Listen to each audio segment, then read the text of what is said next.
We are on the front porch at Frank Martin's drying out facility. Like the rest of us at Frank Martin's, J.P. is first and foremost a drunk. But he's also a chimney sweep. It's his first time here, and he's scared. I've been in here once before. What's to say? I'm back. J.P.'s real name is Joe Penny, but he says I should call him J.P. He's about 30 years old, younger than I am. Not much younger, but a little. He's telling me how he decided to go into his line of work, and he wants to use his hands when he talks. But his hands tremble. I mean, they won't keep still. This has never happened to me before, he says. He means the trembling. I tell him I sympathize.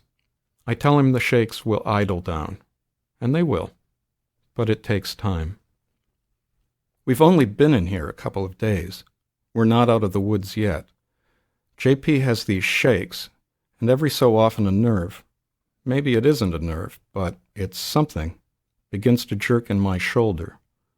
Sometimes it's at the side of my neck. When this happens, my mouth dries up. It's an effort just to swallow then. I know something's about to happen, and I want to head it off. I want to hide from it. That's what I want to do. Just close my eyes and let it pass by. Let it take the next man. J.P. can wait a minute. I saw a seizure yesterday morning. A guy they call Tiny. A big fat guy, an electrician from Santa Rosa. They said he'd been in here for nearly 2 weeks, and that he was over the hump. He was going home in a day or two and would spend New Year's Eve with his wife in front of the TV. On New Year's Eve, Tiny planned to drink hot chocolate and eat cookies. Yesterday morning he seemed just fine when he came down for breakfast. He was letting out with quacking noises, showing some guy how he called ducks right down onto his head. Blam, blam, said Tiny, picking off a couple. Tiny's hair was damp and was slicked back along the sides of his head. He'd just come out of the shower. He'd also nicked himself on the chin with his razor. But so what? Just about everybody at Frank Martin's has nicks on his face. It's something that happens. Tiny edged in at the head of the table and began telling about something that had happened on one of his drinking bouts. People at the table laughed and shook their heads as they shoveled up their eggs. Tiny would say something, grin, then look around the table for a sign of recognition. We'd all done things just as bad and crazy, so sure, that's why we laughed. Tiny had scrambled eggs on his plate and some biscuits and honey. I was at the table, but I wasn't hungry. I had some coffee in front of me. Suddenly, Tiny wasn't there anymore. He'd gone over in his chair with a big clatter. He was on his back on the floor, with his eyes closed, his heels drumming the linoleum. People hollered for Frank Martin, but he was right there. A couple of guys got down on the floor beside Tiny. One of the guys put his fingers inside Tiny's mouth and tried to hold his tongue. Frank Martin yelled, "Everybody stand back." Then I noticed that the bunch of us were leaning over Tiny, just looking at him, not able to take our eyes off him. "Give him air," Frank Martin said. Then he ran into the office and called the ambulance. Tiny is on board again today. Talk about bouncing back. This morning, Frank Martin drove the station wagon to the hospital to get him. Tiny got back too late for his eggs, but he took some coffee into the dining room and sat down at the table anyway. Somebody in the kitchen made toast for him, but Tiny didn't eat it. He just sat with his coffee and looked into his cup. Every now and then he moved his cup back and forth in front of him. I'd like to ask him if he had any signal just before it happened. I'd like to know if he felt his ticker skip a beat, or else begin to race. Did his eyelid twitch? But I'm not about to say anything. He doesn't look like he's hot to talk about it anyway. But what happened to Tiny is something I won't ever forget. Old Tiny flat on the floor, kicking his heels. So every time this little flitter starts up anywhere, I draw some breath and wait to find myself on my back, looking up, somebody's fingers in my mouth. In his chair on the front porch, JP keeps his hands in his lap. I smoke cigarettes and use an old coal bucket for an ashtray. I listen to JP ramble on. It's 11 o'clock in the morning, an hour and a half until lunch. Neither of us is hungry. But just the same, we look forward to going inside and sitting down at the table. Maybe we'll get hungry. What's JP talking about anyway? He's saying how, when he was 12 years old, he fell into a well in the vicinity of the farm he grew up on. It was a dry well, lucky for him. Or unlucky, he says, looking around him and shaking his head. He says how late that afternoon, after he'd been located, his dad hauled him out with a rope. JP had wet his pants down there. He'd suffered all kinds of terror in that well, hollering for help, waiting, and then hollering some more. He hollered himself hoarse before it was over. But he told me that being at the bottom of that well had made a lasting impression. He'd sat there and looked up at the well mouth. Way up at the top, he could see a circle of blue sky. Every once in a while, a white cloud passed over. A flock of birds flew across, and it seemed to JP their wing beats set up this odd commotion. He heard other things. He heard tiny rustlings above him in the well, which made him wonder if things might fall down into his hair. He was thinking of insects. He heard wind blow over the well mouth, and that sound made an impression on him too. In short, everything about his life was different for him at the bottom of that well. But nothing fell on him, and nothing closed off that little circle of blue. Then his dad came along with the rope, and it wasn't long before JP was back in the world he'd always lived in. Keep talking, JP. Then what? I say. When he was 18 or 19 years old and out of high school, and had nothing whatsoever he wanted to do with his life, he went across town one afternoon to visit a friend. This friend lived in a house with a fireplace. JP and his friend sat around drinking beer and batting the breeze. They played some records. Then the doorbell rings. The friend goes to the door. This young woman, chimney sweep, is there with her cleaning things. She's wearing a top hat, the sight of which knocked JP for a loop. She tells JP's friend that she has an appointment to clean the fireplace. The friend lets her in and bows. The young woman doesn't pay him any mind. She spreads a blanket on the hearth and lays out her gear. She's wearing these black pants, black shirt, black shoes, and socks. Of course, by now she's taken her hat off. JP says it nearly drove him nuts to look at her. She does the work, she cleans the chimney, while JP and his friend play records and drink beer.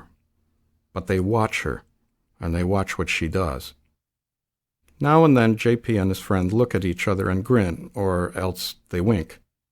They raise their eyebrows when the upper half of the young woman disappears into the chimney. She was all right looking, too, JP said. She was about his age. When she'd finished her work, she rolled her things up in the blanket. From JP's friend, she took a check that had been made out to her by his parents. And then she asks the friend if he wants to kiss her. It's supposed to bring good luck, she says. That does it for JP. The friend rolls his eyes. He clowns some more. Then, probably blushing, he kisses her on the cheek. At this minute, JP made his mind up about something. He put his beer down. He got up from the sofa. He went over to the young woman as she was starting to go out the door. Me too? JP said to her. She swept her eyes over him. JP says he could feel his heart knocking. The young woman's name, it turns out, was Roxy. Sure, Roxy says. Why not? I've got some extra kisses. and she kissed him a good one right on the lips, and then turned to go. Like that, quick as a wink, J.P. followed her onto the porch. He held the porch screen door for her. He went down the steps with her and out to the drive, where she'd parked her panel truck. It was something that was out of his hands. Nothing else in the world counted for anything. He knew he'd met somebody who could set his legs a-tremble. He could feel her kiss still burning on his lips, etc. At that minute, J.P. couldn't begin to sort anything out. He was filled with sensations that were carrying him every which way. He opened the rear door of the panel truck for her. He helped her store her things inside. "Thanks," she told him. Then he blurted it out, that he'd like to see her again. Would she go to a movie with him sometime? He realized, too, what he wanted to do with his life. He wanted to do what she did. He wanted to be a chimney sweep. But he didn't tell her that then. J.P. says she put her hands on her hips and looked him over. Then she found a business card in the front seat of her truck. She gave it to him. She said, "Call this number after 10 o'clock tonight. The answering machine will be turned off then. We can talk. I have to go now." She put the top hat on and then took it off. She looked at J.P. once more. She must have liked what she saw, because this time she grinned. He told her there was a smudge near her mouth. Then she got into her truck, tooted the horn, and drove away. "Then what?" I say. "Don't stop now, J.P." I was interested, but I would have listened if he'd been going on about how one day he'd decided to start pitching horseshoes. It rained last night. The clouds are banked up against the hills across the valley. J.P. clears his throat and looks at the hills and the clouds. He pulls his chin. Then he goes on with what he was saying. Roxy starts going out with him on dates, and little by little he talks her into letting him go along on jobs with her. But Roxy's in business with her father and brother, and they've got just the right amount of work. They don't need anybody else. Besides, who is this guy J.P.? J.P. what? Watch out, they warned her. So she and J.P. saw some movies together. They went to a few dances. But mainly, the courtship revolved around their cleaning chimneys together. Before you know it, J.P. says, they're talking about tying the knot. And after a while, they do it. They get married. J.P.'s new father-in-law takes him in as a full partner. In a year or so, Roxy has a kid. She's quit being a chimney sweep. At any rate, she's quit doing the work. Pretty soon she has another kid.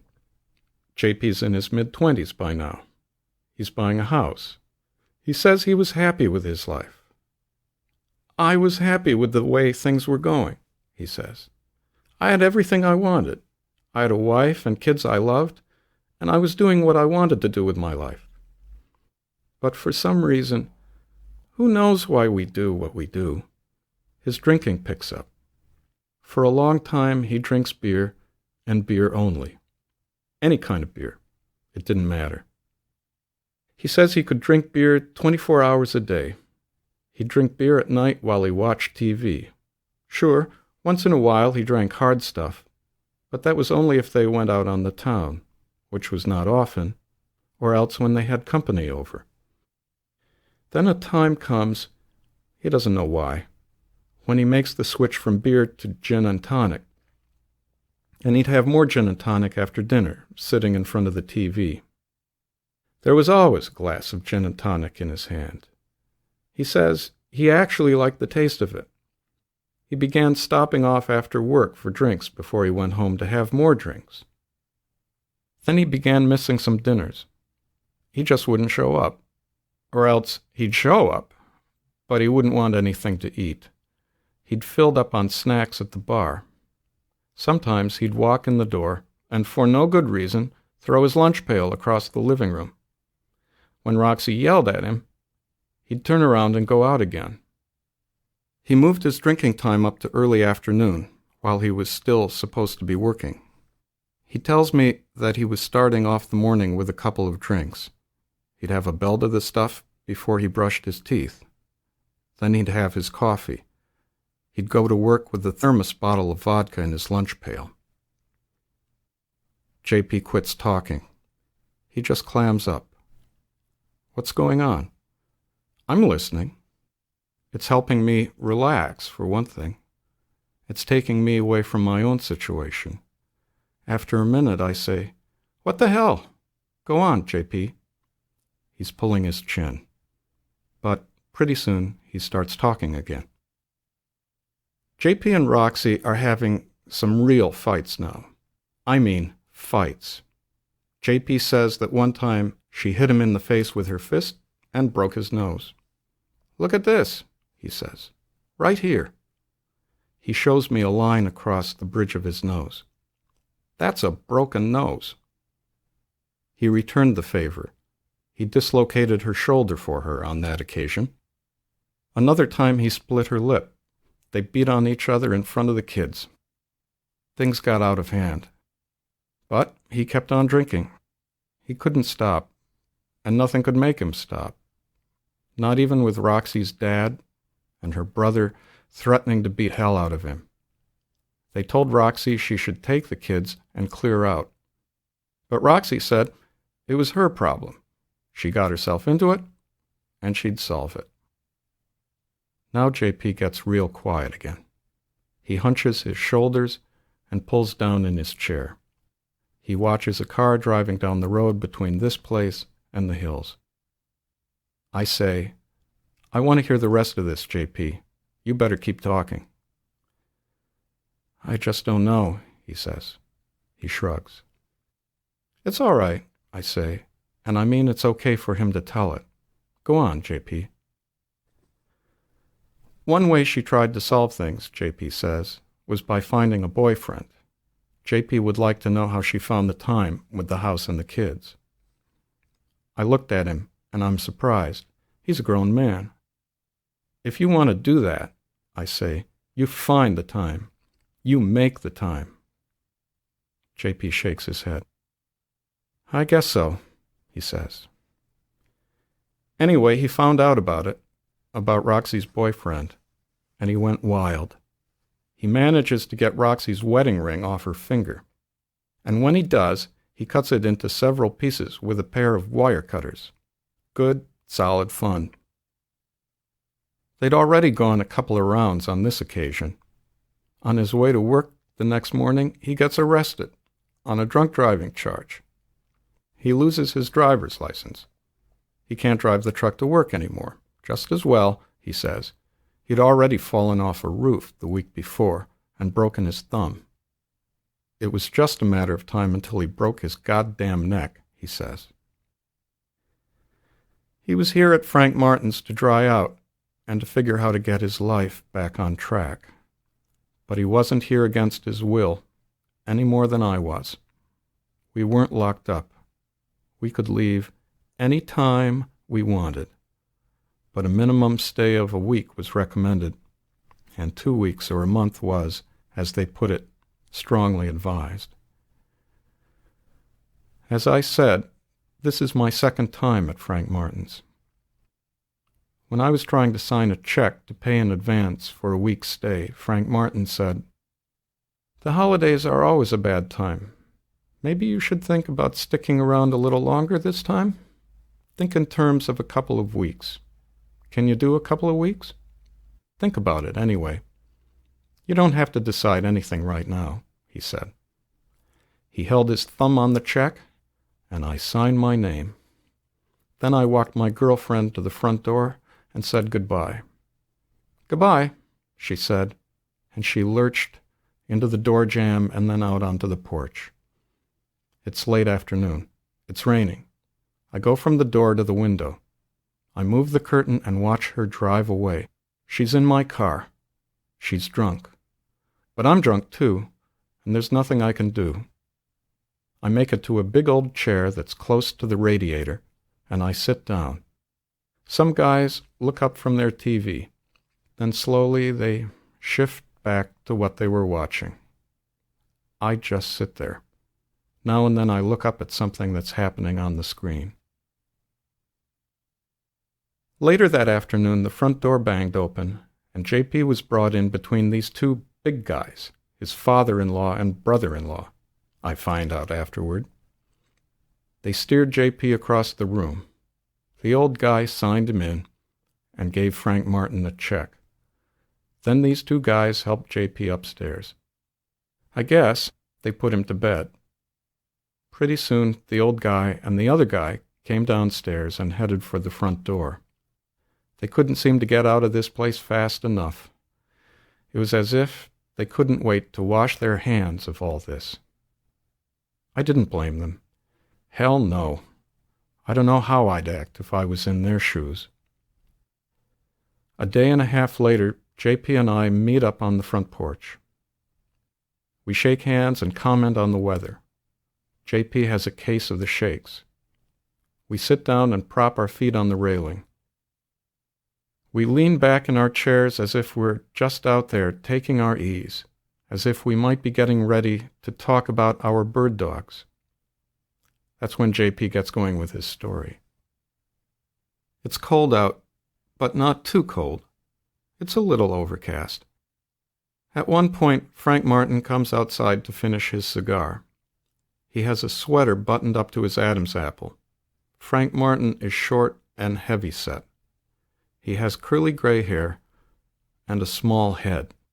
His head is out of proportion with the rest of his body. Frank Martin puts the cigar in his mouth and stands with his arms crossed over his chest. He works that cigar in his mouth and looks across the valley. He stands there like a prize fighter, like somebody who knows the score. JP gets real quiet again. I mean, he's hardly breathing. I toss my cigarette into the coal bucket and look hard at JP, who scoots further down in his chair. JP pulls up his collar. What the hell's going on? I wonder. Frank Martin uncrosses his arms and takes a puff on the cigar. He lets the smoke carry out of his mouth. Then he raises his chin toward the hills and says, Jack London used to have a big place on the other side of this valley. Right over there, behind that green hill you're looking at. But alcohol killed him. Let that be a lesson. He was a better man than any of us, but he couldn't handle the stuff either. He looks at what's left of his cigar. It's gone out. He tosses it into the bucket. You guys want to read something while you're here, read that book of his, The Call of the Wild. You know the one I'm talking about? We have it inside if you want to read something. It's about this animal that's half dog and half wolf. They don't write books like that anymore. But we could have helped Jack London if we'd been here in those days, and if he'd let us. If he'd asked for our help. You hear me? Like we can help you. If you ask for it and if you listen. End of sermon. But don't forget. If. I feel like a bug when he's around, JP says. He makes me feel like a bug. Something you could step on. JP shakes his head. Then he says, Jack London. What a name. I wish I had me a name like that, instead of the name I got. Frank Martin talked about that if the first time I was here. My wife brought me up here that time. That's when we were still living together, trying to make things work out. She brought me here, and she stayed around for an hour or two, talking to Frank Martin in private. Then she left. The next morning, Frank Martin got me aside and said, We can help you, if you want help and want to listen to what we say. But I didn't know if they could help me or not. Part of me wanted help, but there was another part. All said, it was a very big if. This time around, 6 months after my first stay, it was my girlfriend who drove me here. She was driving my car. She drove us through a rainstorm. We drank champagne all the way. We were both drunk when she pulled up in the drive. She intended to drop me off, turn around, and drive home again. She had things to do. One thing she had to do was go to work the next day. She was a secretary. She had an okay job with this electronic parts firm. She also had this mouthy teenage son. I wanted her to get a motel room in town, spend the night, and then drive home. I don't know if she got the room or not. I haven't heard from her since she led me up the front steps the other day and walked me into Frank Martin's office and said, "Guess who's here?" But I wasn't mad at her. In the first place, she didn't have any idea what she was letting herself in for when she said I could stay with her after my wife asked me to leave. I felt sorry for her. The reason I felt sorry for her was on the day before Christmas, her pap smear came back from the lab, and the news was not cheery. She'd have to go back to the doctor, and real soon. That kind of news was reason enough for both of us to start drinking. So what we did was to get ourselves good and drunk. And on Christmas Day, we were still drunk. We had to go out to a restaurant to eat because she didn't feel anything like cooking. The two of us and her mouthy teenage son opened some presents, and then we went to this steakhouse near her apartment. I wasn't hungry. I had some soup and a hot roll. I drank a bottle of wine with the soup. She drank some wine too. Then we started in on Bloody Marys. For the next couple of days, I didn't eat anything except cashew nuts, but I drank a lot of bourbon. On the morning of the 28th, I said to her, "Sugar, I think I'd better pack up. I better go back to Frank Martin's. I need to try that place on again. Hey, how about you driving me?" She tried to explain to her son that she was going to be gone that afternoon and evening, and he'd have to get his own dinner. But right as we were going out the door, this goddamn kid screamed at us. He screamed, "You call this love? The hell with you both. I hope you never come back. I hope you kill yourselves." Imagine this kid. Before we left town, I had her stop at the liquor store, where I bought us 3 bottles of champagne. Quality stuff. Piper. We stopped somewhere else for plastic glasses. Then we picked up a bucket of fried chicken. We set out for Frank Martin's in this rainstorm, drinking champagne and listening to music on the radio. She drove. I looked after the radio and poured champagne. We tried to make a little party out of it, but we were sad, too. There was that fried chicken, but we didn't eat any of it. I guess she got home okay. I think I would have heard something if she hadn't made it back. But she hasn't called me, and I haven't called her. Maybe she's had some news about herself by now. Then again, maybe she hasn't heard anything. Maybe it was all a mistake. Maybe it was somebody else's test. But she has my car, and I have things at her house. I know we'll be seeing each other again. They clang an old farm bell here to signal mealtime. JP and I get out of our chairs slowly, like old geezers, and we go inside. It's starting to get too cold on the porch anyway. We can see our breath drifting out from us as we talk. New Year's Eve morning, I try to call my wife. There's no answer. It's okay.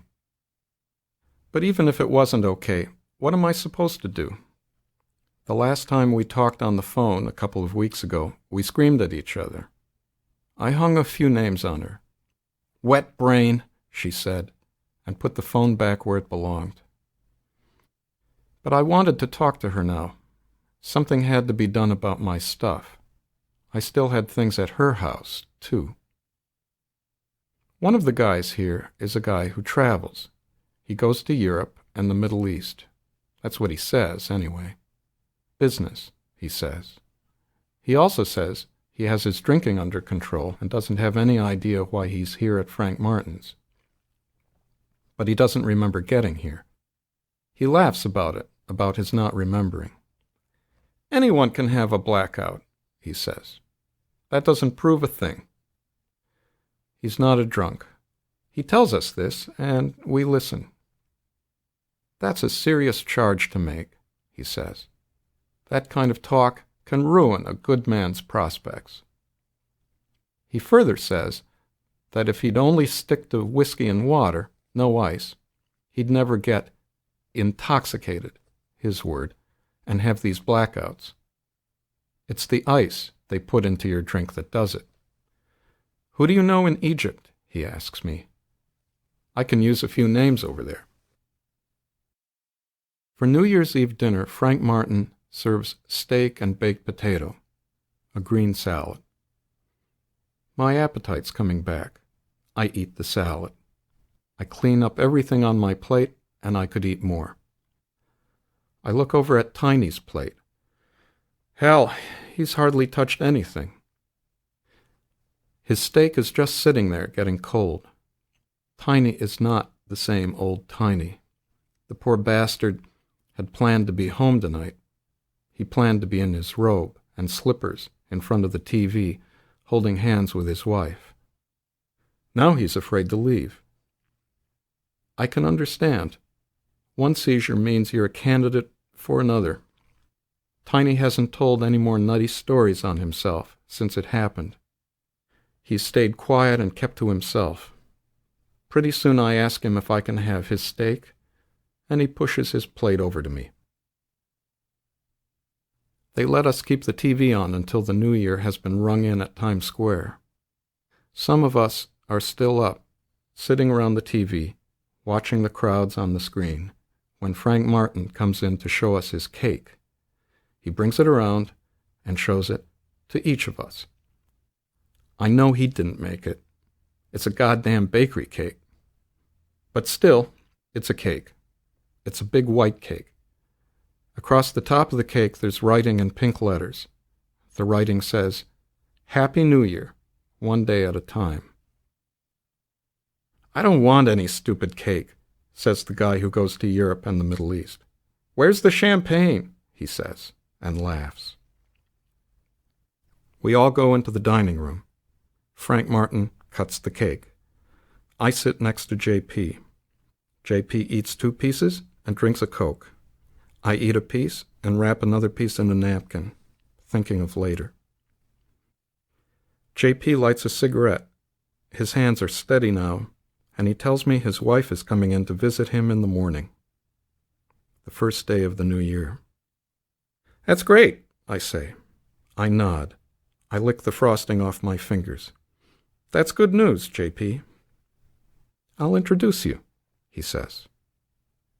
I look forward to it, I say. We say good night. We say Happy New Year. Sleep well. I use a napkin on my fingers. We shake hands. I go to the payphone once more, put in a dime, and call my wife to collect. But nobody answers this time, either. I think about calling my girlfriend, and I'm dialing her number when I realize I don't want to talk to her. She's probably at home watching the same thing on TV that I've been watching. But maybe she isn't. Maybe she's out. Why shouldn't she be? Anyway, I don't want to talk to her. I hope she's okay, but if she has something wrong with her, I don't want to know about it. Not now. In any case, I won't talk to her tonight. After breakfast, J.P. and I take coffee out to the porch, where we plan to wait for his wife. The sky is clear, but it's cold enough so we're wearing our sweaters and jackets. She asked me if she should bring the kids, J.P. says. I told her she should keep the kids at home. Can you imagine? My God, I don't want my kids up here. We used the coal bucket for an ashtray. We look across the valley where Jack London used to live. We're drinking more coffee when this car turns off the road and comes down the drive. "That's her," JP says.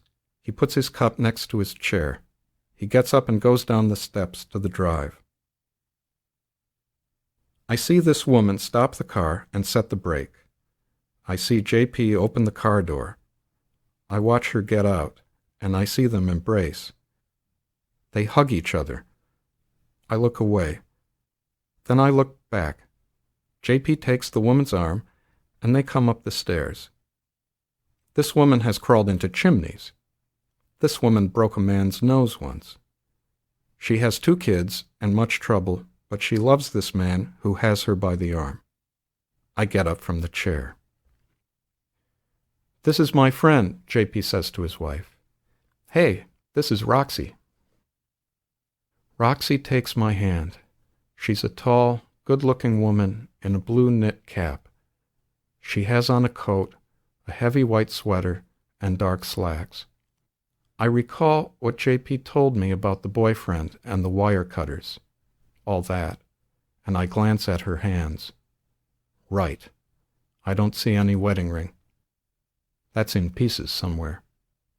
Her hands are broad, and the fingers have these big knuckles.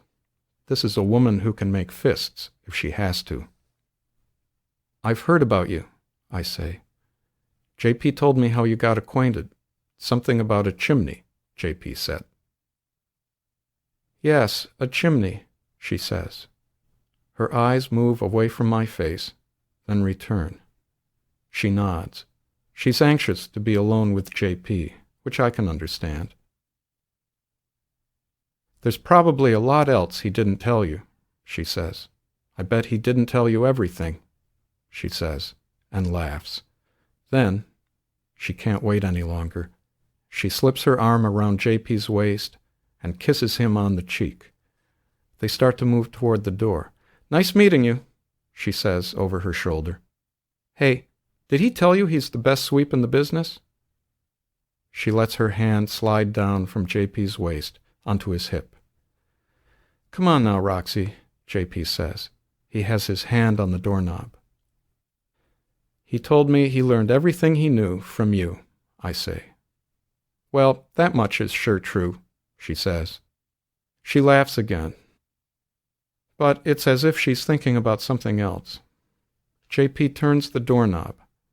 Roxy lays her hand over his hand. "Joe, can't we go into town for lunch? Can't I take you someplace for lunch?" JP clears his throat. He says, "It hasn't been a week yet." He takes his hand off the doorknob and brings his fingers to his chin.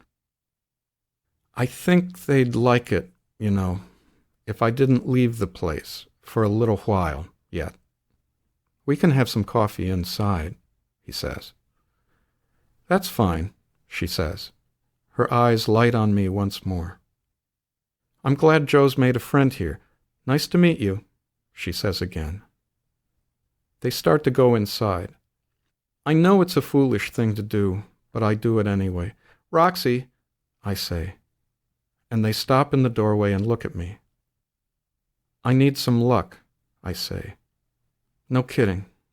I could do with a kiss myself. JP looks down. He's still holding the doorknob, even though the door is open. He turns the doorknob back and forth. He's embarrassed. I'm embarrassed too, but I keep looking at her. Roxy doesn't know what to make of it. She grins. "I'm not a sweep anymore," she says. "Not for years. Didn't Joe tell you?" "What the hell, sure, I'll kiss you, sure, for luck." She moves over, she takes me by the shoulders. I'm a big man. And she plants this kiss on my lips. "How's that?" she says. "That's fine," I say. "Nothing to it," she says. She's still holding me by the shoulders. She's looking me right in the eyes.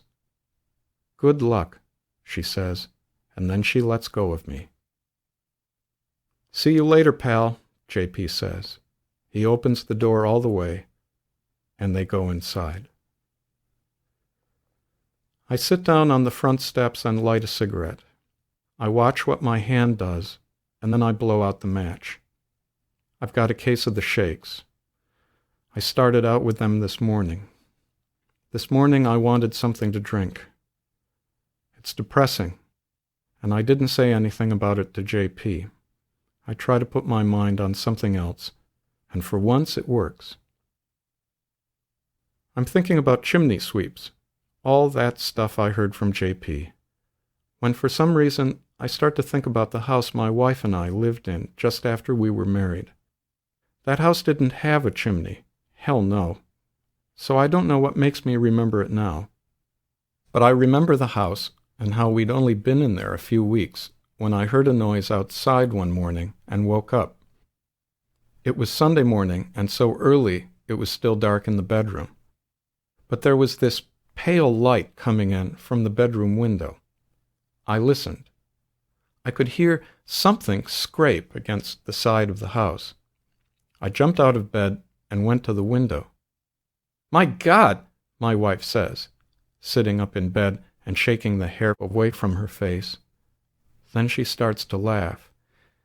"It's Mr. Venturini," she says. "The landlord. I forgot to tell you. He said he was coming to paint the house today, early. Before it gets too hot. I forgot all about it," she says, and laughs some more. "Come on back to bed, honey. It's just the landlord." "In a minute," I say. I push the curtain away from the window. Outside, this old guy in white coveralls is standing next to his ladder. The sun is just starting to break above the mountains. The old guy and I look each other over. It's the landlord, all right, this old guy in coveralls. But his coveralls are too big for him. He needs a shave too, and he's wearing this baseball cap to cover his bald head. God damn it, I think. If he isn't a weird old hombre, then I've never seen one. And at that minute, a wave of happiness comes over me that I'm not him, that I'm me, and I'm inside this bedroom with my wife. He jerks his thumb toward the sun. He pretends to wipe his forehead. He's letting me know he doesn't have all that much time. The old duffer breaks into a grin. It's then I realize I'm naked. I look down at myself. I look at him again and shrug. I'm smiling. What did he expect? My wife laughs. "Come on," she says. "Get back in this bed. Right now. This minute. Come on back to bed." I let go of the curtain. But I keep standing there at the window. I can see the landlord nod to himself as if to say, "Go on, Sonny. Go back to bed. I understand." As if he'd heard my wife calling me. He tugs the bill of his cap. Then he sets about his business. He picks up his bucket. He starts climbing the ladder. I lean back into the step behind me now and cross one leg over the other. Maybe later this afternoon I'll try calling my wife again. And then I'll call to see what's happening with my girlfriend. But I don't want to get her mouthy son on the line. If I do call, I hope he'll be out somewhere doing whatever he does when he's not hanging around the house. I try to remember if I ever read any Jack London books. I can't remember. But there was a story of his I read in high school. To Build a Fire, it was called. This guy in the Yukon is freezing. Imagine it. He's actually going to freeze to death if he can't get a fire going. With a fire, he can dry his socks and clothing and warm himself. He gets his fire going, but then something happens to it. A branch full of snow drops on it. It goes out. Meanwhile, the temperature is falling. Night is coming on. I bring some change out of my pocket. I'll try my wife first. If she answers, I'll wish her a Happy New Year, but that's it. I won't bring up business. I won't raise my voice, not even if she starts something. She'll ask me where I'm calling from, and I'll have to tell her. I won't say anything about New Year's resolutions. There's no way to make a joke out of this. After I talk to her, I'll call my girlfriend. Maybe I'll call her first. I'll just have to hope I don't get her son on the line. "Hello, sugar," I'll say when she answers. "It's me."